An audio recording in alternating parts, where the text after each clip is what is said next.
Pagka-green pati herbal na siya dito. Hello guys, quick unboxing lang tayo ng parcel natin sa Prime Monkey. So, first impressions rin natin to. So, ang pangalan ng fragrance natin is Valor Evix. Hindi ko alam kung tama yung pagka-pronounce ko.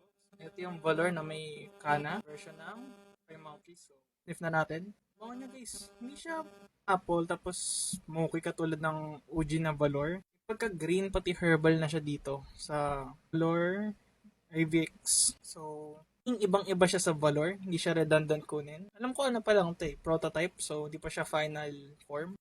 So, sa prototype, yung pagkaamoy herbal na siya. Galing. Except ng pagka-green niya, guys. So, wait natin. Ano natin yung dry down. So, ito guys, dry down, very calming. Andun yung green, apple.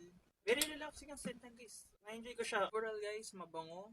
Very unique and if collector ka talaga ng fragrances, worth to try itong Kana Valor na Prime Monkey.